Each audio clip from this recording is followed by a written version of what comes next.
It's not personal, Sonny.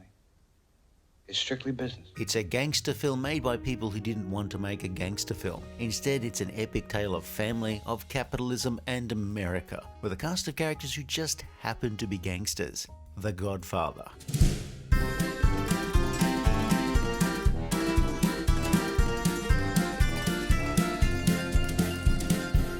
Father made him an offer he couldn't refuse. The Godfather is a phenomenon that came from nowhere and single-handedly rewrote the audience's expectation of a movie about gangsters. Francis Ford Coppola made a beautiful film, but let's be forewarned about spoilers for a start, and also if you're remotely squeamish about violence, because while this is an impressive movie from a creative standpoint, it's still a gangster movie with lots of murders and killings, and yeah, it's not one for the horse lovers. Big studio movies had suffered from years of diminishing returns, leading many observers at the time to declare the movie business dead. The Godfather came in, reinvigorated the industry, and at the same time gave filmmakers permission to make crowd-pleasing films that were also literate, well-made, well-acted, and fairly serious. A new generation of filmmakers would take the stale slate of studio-backed films and turn them into something else, for a while at least. However, if you still wanted trashy, low-effort stuff, well, not to worry, Hollywood had your back there as well. Just after World War II, Connie Corleone is having a big Italian wedding in the grounds of her family's home in New York. No Sicilian can refuse any request on his daughter's wedding day.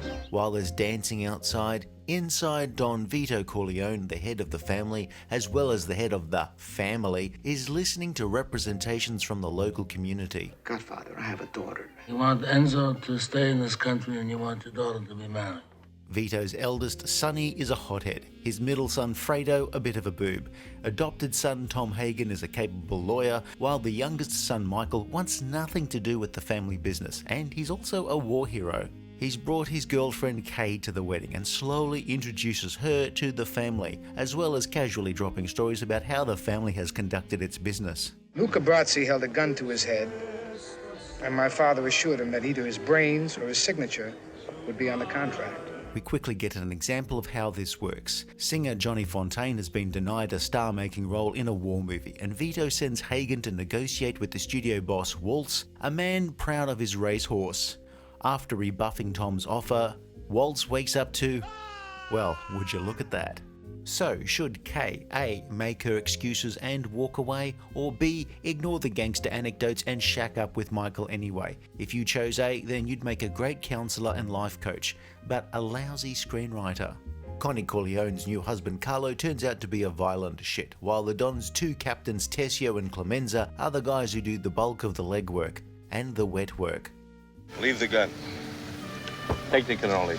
Don Corleone's associates are a scary lot, like Luca Brasi. But the scariest of all is the volatile Johnny the Gato, who'll randomly scratch you so many times you'll die slowly from blood loss over a 20-year period. The Corleones are being invited to invest in drugs by ambitious gangster Solozzo, but Vito wants nothing to do with it. A botched hit on Vito ends with Michael drawn into the family business. What do you think this is, the army where you shoot him a mile away? You gotta get up close like this, and bada bing, you blow their brains all over your nice Ivy League suit. He assassinates Solozzo and a crooked police captain, which precipitates a mob war.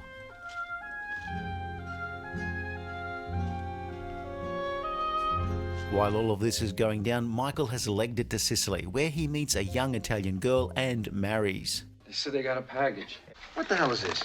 That's a Sicilian message. It means Luca Brasi sleeps with the fishes. Back in America, Sonny Corleone is betrayed and murdered. Look how they massacred my boy. Vito offers to end the war so he can bring back Michael. Back in Sicily, Michael has been trying with limited success to teach his young bride how to sing the theme song to the TV show Happy Days. Monday, Tuesday, Thursday, Wednesday, Friday, Sunday, Saturday. As usual, things don't go so well. On his return to America, Michael takes over the family business, with his father now semi-retired, but acting as an advisor. Michael wants to divest themselves of illegal operations and become a fully legitimate business operation.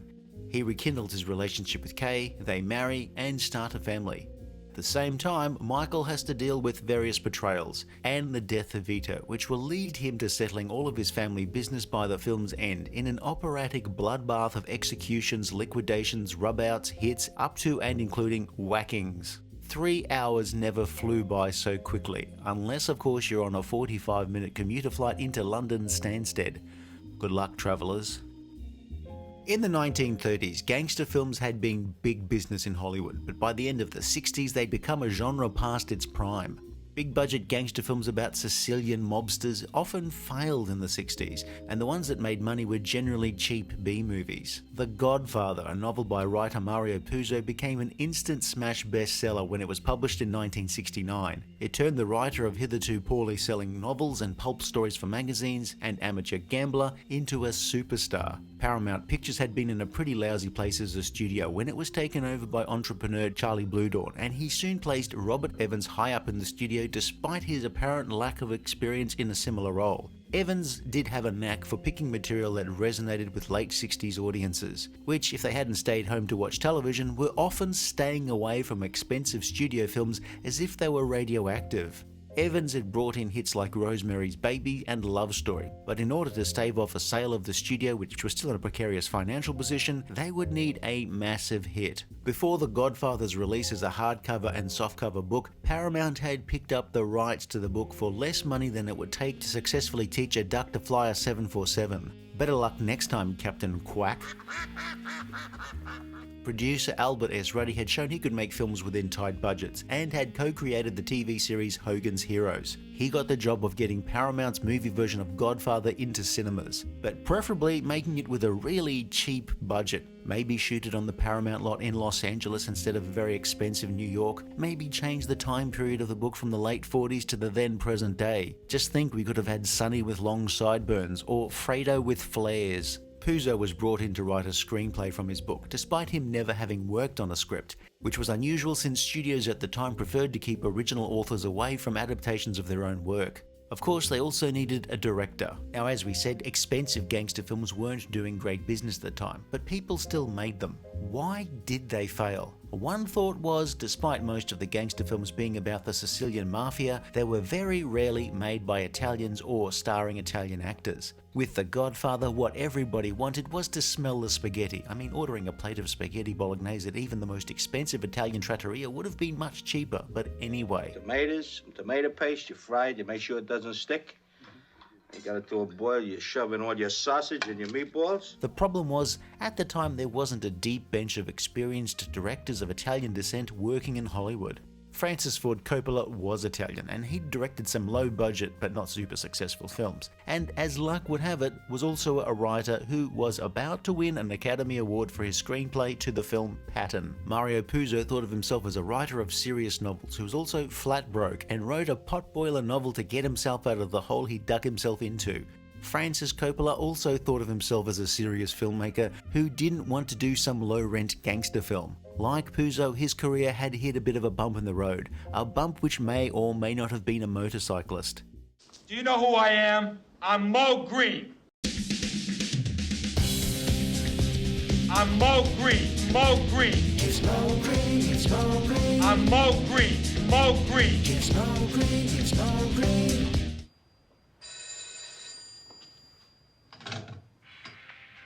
Hello? I'm Moe Green.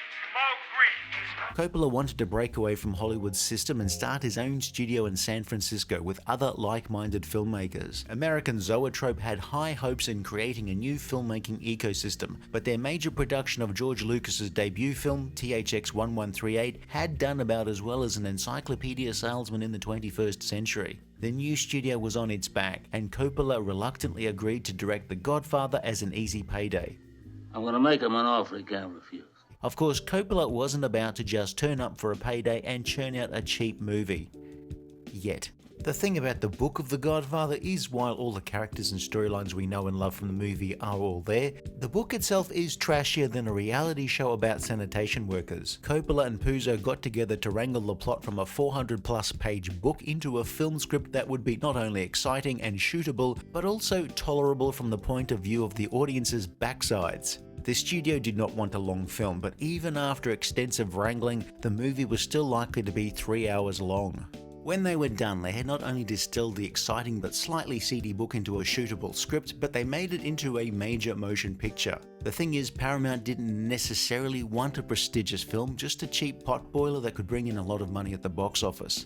The Godfather was made with a lot of fights. There were fights over the budget, fights over casting, fights over the film's length, fights over cinematographer Gordon Willis, lighting the film so darkly in places that people would complain they couldn't see what was happening, fights that would see Coppola almost fired. What can I do? What can I do? What is that nonsense? The budget initially envisaged by Paramount was inadequate for the type of film Coppola and company had in mind, like trying to reach the moon by a two-stroke dinghy. Also, don't forget to fill the jerry can, Fredo. There was also the matter of the actual Mafia not liking the idea of a movie that cast any light on how they operated. Much of this antipathy originated with a singer, who we won't name, but for the sake of argument, we'll call him Frank Sinatra. Sinatra took exception to the character of Johnny Fontaine apparently being modelled on him. The filmmakers said, no, it wasn't Frank Sinatra, wink wink, but this was the 1970s and nobody had worked out at this time that you probably shouldn't say wink wink out loud when denying something. You mean Frank Sinatra? Shit, look, it's totally not Sinatra. Look, he's got brown eyes and sings songs like Newark, Newark, and The Lady is a Scamp. Totally not Sinatra seemed to not like the idea of people linking him to mobsters, and so quite coincidentally, real mobsters started applying pressure to the production. There were union problems, location problems, a threat here and there. Eventually a deal was done, partly achieved through flattery, giving minor roles in the production to associates, and of course producer Al Ruddy's charm offensive. There were also minor edits to the script, eliminating any references to Mafia. They were very precious about what they called Our Thing, or Cosa Nostra. When Ruddy was briefly fired from the project, production was halted until he was reinstated, mainly because he was the production's connection to the guys who were connected. Casting would be key. Just as the studio had wanted an Italian director, Coppola wanted real Italians in a film where all bar a few of the major roles were meant to be Italian. He wanted to smell the garlic. What the hell is it about this film that made everybody involved with it wanting it to smell like the inside of a 2007 Toyota Corolla used to deliver Uber Eats on Friday nights? The Godfather book at the time was selling like hotcakes. Hotcakes were flying off the shelves because people were buying aerial shelving like gangbusters. Everyone wanted in on The Godfather. Actor Burt Lancaster offered Paramount $1 million to buy the rights so he could star in the film. Major actors lobbied for key roles. Minor actors and non-actors lobbied for any role. Coppola had his own ideas, as did Puzo, as did the studio. They were generally going for lesser-known faces for the major roles, but in the end felt they needed a big gun for Vito Corleone. For Coppola, there were only two people who could play the Don. Marlon Brando, who wasn't interested until he learned who Coppola's other favourite for the part was, Laurence Olivier. Brando's interest was piqued and he was now interested in being a contender. The real battle would begin. By the end of the 60s, Brando was persona non grata within the industry. He'd had multiple flops in a row and had cultivated a reputation of being difficult to work with. He'd also had a crisis of faith in his acting and only wanted roles where he could work in short, intense bursts. He also wasn't Italian, but nobody's perfect. The studio put insane conditions on Brando even being considered. He would have to put up a bond, agree to play nice, and work for next to nothing. And he'd also have to shoot a screen test. Of course, an actor of Brando's stature, you couldn't call it a screen test, so they filmed makeup tests. By the end of this process, Brando did what he did best. He was Marlon Brando. Instead, you come into my house on the day my daughter's to be married and you ask me to do murder. Brando at this time was in his late 40s and transformed himself so totally that he silenced many of the doubters at the studio. His interpretation of the character would, for later generations, become his most famous role. Brando would of course have the last laugh on Paramount by collecting obscene paydays for a few weeks' work later in the decade, and he would also inadvertently open up new markets for the butter industry. Hello. I'm Moe Green. Moe Green. Huh? Coppola had a list of people he wanted for the major roles: Al Pacino, James Caan, Robert Duvall, and Diane Keaton. The studio didn't want any of them. Despite their desire to keep the budget low, the studio still insisted on expensive screen testing everyone and anyone other than Coppola's picks at a substantial hit to the budget. Robert Evans and others at the studio couldn't see the relatively diminutive Pacino as the lead of this movie.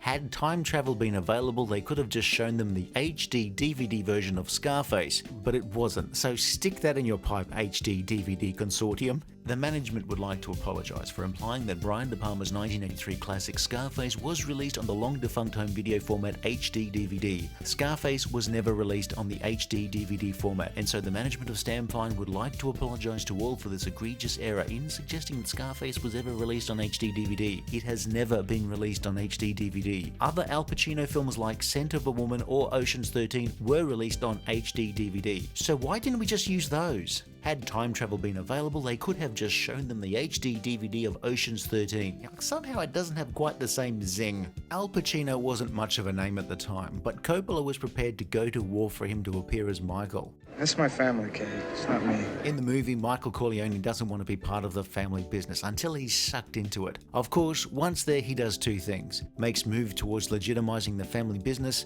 and two, kills everyone.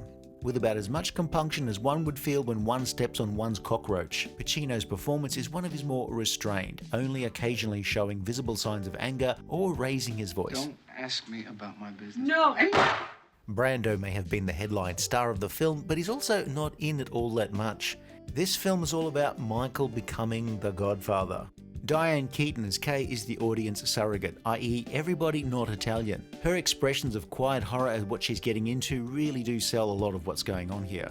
The look on her face of abject horror as she realises what Michael has truly become at the end of the film is pretty much the same as you'd see on my face when I order a Diet Coke in a restaurant and they ask me if Pepsi Max is okay. It's not. That expression is exactly the same. It's a one-to-one analogy, predictive programming. Michael Corleone is a space lizard. Oops, time for my meds. James Caan was perfect as the hothead eldest boy, Sonny. What did he say? Bada beep, bada bap, bada boop, bada beep. He wants us to send Michael to hear the proposition. A man in no way in control of his temper, like a man who's permanently kicked his little toe into the side of the door frame. Sonny apparently has a massive appendage.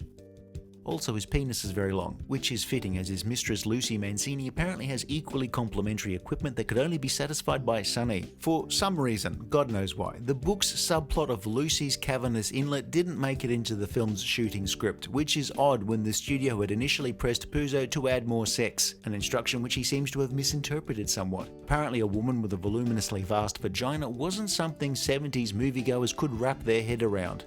Oh, Jesus. In the book, Lucy, depressed after Sonny's killing, heads west, where she eventually meets and falls in love with a doctor who can reduce her anatomically supersized gear. John Cazale gives us the middle son, Fredo, the fairly weak-willed idiot son who was never in the running to take over the family business. It's hard to make an idiot sympathetic, but Cazale does fantastic work. Sure, he flies off the handle once in a while, but Mo and me were good friends, right, Mo, huh? Robert Duvall as Tom Hagen keeps his opinions to himself, yet we always know what he's thinking. All the 5 families would come after you, Sonny. The Corleone family would be outcast. And as Vito's daughter Connie, Talia Shire, who's probably best known from Rocky. Connie is the only daughter of the family, spoiled rotten, but one who also marries an abusive dickhead. Shire was of course Coppola's sister, and again he puts his daughter Sophia in the film as she was born during principal photography. Hollywood is all interrelated. Talia Shire's son is actor Jason Schwartzman. Also Francis and Talia's nephew Nick would also become an aspiring actor. I wonder how he got on. I was all proud of you, being a hero and all. Your father too. Richard Castellano had already been nominated for an Academy Award and is perhaps the most natural in his role as Clemenza.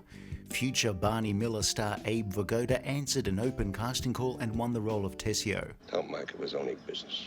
The Godfather is also known for its beautiful music by Nino Rota. The love theme from The Godfather in particular has become indelibly linked with the film, but it's generally only used in scenes set in Sicily. The movie's score was nominated for an Academy Award but ruled ineligible as part of the score quoted from an earlier film scored by Rota.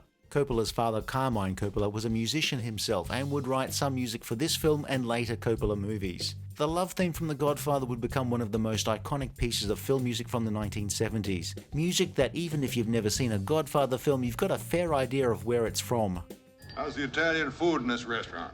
There is a question as to how accurate a depiction of Italian life this was, when not one character complains about how Italian food is better in Italy and that this coffee is swill compared to what you get in Rome. Two gabagoo, gabagoo. Ah, you stupid jerk. Also, no one at any one time says it's a me and tries to jump on turtles. The Godfather tried not to deal in stereotypes, yet ended up reinventing them. Actual gangsters would proudly claim so-and-so in the film was based on them, though who in their right mind would claim to be the inspiration for cartoon? Others pattern themselves after this film. It's a chicken and egg situation. No, Tony, I'm not calling you a chicken. Puzo did research by chatting to casino workers while he frittered away his advance while playing cards. Some parts of the story came from his upbringing, but both he and Coppola, despite being Italians, weren't that Italian, neither coming into close contact with connected men until The Godfather came along. Coppola felt The Godfather was a miserable experience for him, start to finish, with battles over every conceivable detail. He battled with the studio all through production. There were people angling to fire him before Coppola struck first, firing some of those he felt were conspiring to replace him. It's ironic that a film about gangsters who are constantly knocking off anyone perceived to be a threat or a traitor was made under slightly similar, if less lethal, circumstances. I don't think anybody woke up with a horse in their bed unless they were invited. Post-production was also difficult, with more conflict over the music and of the final length. Trying to cut a 3-hour film into just over 2 hours left a movie that felt more like a TikTok than a grandiose epic, and so we've ended up with the film we have. Coppola had gotten by with a little help from his friends, with some uncredited assistance from writer Robert Towne, who provided a scene between Michael and Vito, and George Lucas, who helped out with advice as well as shooting some inserts. This is a film that showed how creative friction could result in some sort of magic. Creative friction or tension is often a smokescreen for people acting like jerkwads and doesn't always result in great work. You suck. Right back at you, dickhead. Such was the level of infighting during production that those connected with the making of the film weren't confident that they were making anything remotely worthwhile. They needn't have worried. The Godfather was not just a great film, or an enjoyable film, or a beautiful film, or an exciting film, but somehow managed to be all of those things and more. It has lush cinematography coupled with realistic performances and dialogue that rang true. Whether it was authentic or not is immaterial. It felt authentic. It became such a part of the cultural landscape that it would be quoted and parodied anywhere and everywhere. Of course, it must suck to be Donnie Corleone, the roofing contractor from Corpus Christi, Texas, who's never seen the film and wonders why after he's introduced himself, people start speaking to him in a mumbling, gravelly voice and go on about making him a coffee that he can't defuse. Years later, the mobsters in the TV series The Sopranos were obsessed with The Godfather. Zappuccino. There's even a pretty decent dramatization of the making of this first movie, The Offer, which, if it does nothing else, at least casts Lou Ferrigno as Luca Brasi and gives work to the cast of Band of Brothers. But it is a dramatization, which means there's a liberal use of artistic license, but it still offers an interesting look at the film's production based on the memoir of producer Albert Ruddy. The Godfather was an immediate hit after its release in March of 1972. It soon became the highest grossing film of all time, a record that would tumble several times throughout that decade, but it was The Godfather that kickstarted blockbuster event movies after a decade or more of declining ticket sales. It was nominated for several Academy Awards, where it won 3 categories, including Best Picture, Best Adapted Screenplay, and of course, Best Actor for Marlon Brando, who famously rejected his award by sending Sacheen Littlefeather as his proxy. Most of the main cast would go on to high-profile roles. Pacino, Duvall, and Keaton in particular would be seen in leading roles for decades after the release of this film. The Godfather is one of those classics where there are possibly people who've never seen it, but I would guess most of you have, and probably have enjoyed it multiple times. Of course, what do you do when you've made a film like The Godfather? You make part 2. But don't ever take sides with anyone against the family again. If you enjoyed this video, please like and subscribe, leave a comment below, or check out some of our other videos.